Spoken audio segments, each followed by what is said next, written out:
A warm greetings to one and all.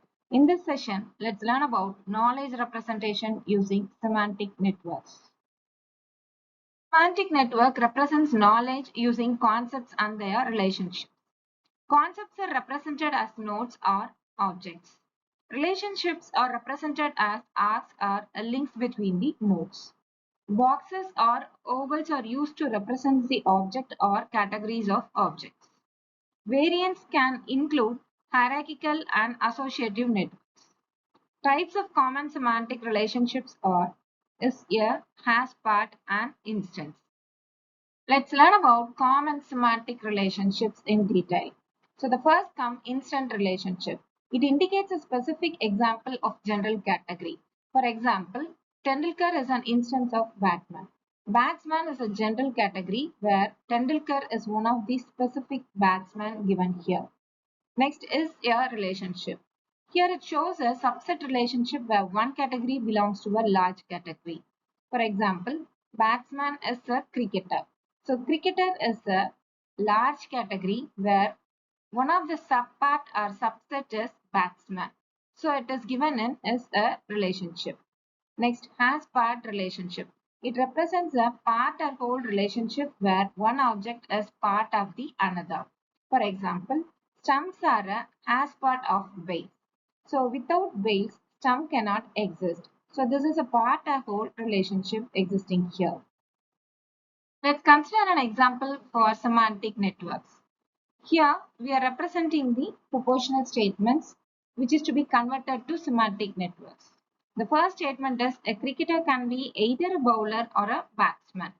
So here cricketer is a main concept and bowler and batsman are subset of the main concept, that is cricket. So it is represented via is-ear relationship. Next, Shan Wan is an instance of a bowler. Yes, Shan Wan as instance of a bowler. Here bowler is a general category and Shan Wan represents a specific person. So the relationship used is instance. Next, Tendulkar is an instance of a batsman. Yes, Tendulkar is an instance of batsman. Here batsman represents the general category and Tendulkar represents the specific person. So the relationship used is instance here. Next statement, Shan Wan played for Australian cricket team. Here, Shan Wan is related with Australia using the team relationship. Next, Shan Wan took 708 wickets in his career. Here, Shan Wan is related with the value 708 using wicket relationship. Next, Tendulkar played for the Indian cricket team. Here, Tendulkar is related with Indian cricket team using team relationship. Next, Tendulkar scored 15,500 runs in his career. Here, Tendulkar is related with the value 15,500 using runs relationship.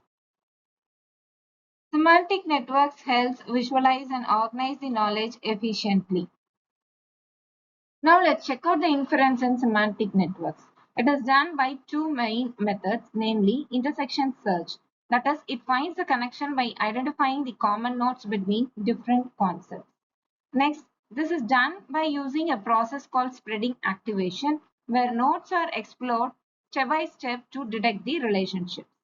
Next, inheritance. Here, is-ear and instant relationship is used to inherit the properties from high-level classes to low-level instances. Allows for default reasoning, that is, the low-level nodes automatically gets properties from the high-level nodes. Let's have an example for inference in semantic networks, where if Tendulkar and Rohit are cricketers, their scores can be compared using a link, that is, who is having greater score. This ensures clear differentiation in the value they hold. Let's consider this first diagram here. Here, Tendulkar scores the run 15,500 and Rohit scores the run 12,500. Here, both the networks are entirely different. So, if we need to compare the values of Tendulkar and Rohit, we cannot compare it. So, we have to include a node in order to compare the values between Tendulkar and Rohit's score. In the second diagram, we can notice that there is a new node between Tendulkar and his core value, that is run underscore 1. Similarly, we can notice a new node between Rohit and his core value, that is run underscore 2. So this is mainly used to store the values of the players. That is, run2 is used to store the score value of Rohit and run1 is used to store the score value of Tendulkar. And we can notice that there is a link between run2 and run1. It is mainly used for comparing the scores between the two players, that is Rohit and Tendulkar. In previous diagram, we were unable to compare the score values of two players, but here since we have introduced a new node, that is run1 and run2, and we have a link between these two nodes, this is mainly used to compare the two players. So hope you're clear in this inference in semantic network. Now let's learn about partitioning semantic networks. It is an extension of semantic network to overcome limitations. It addresses the issues like vagueness in token meanings and inefficient inferences. It divides a network into space with nodes and arcs. Each space is treated as a node for better logical structures and reasoning. Now let's have an example. The first statement is a lawyer is the agent of event. So a lawyer as the agent of event is represented in semantic networks here. The next statement is the event is an instance of argues. So event is here, it is instance of argues. Next, the event has an object. So the event has an object. Since it issues and vagueness in token meaning and inefficient inferences, it is divided into a separate network which is called as space. The next statement is object is an instance of case. So this is the object, it is instance of case.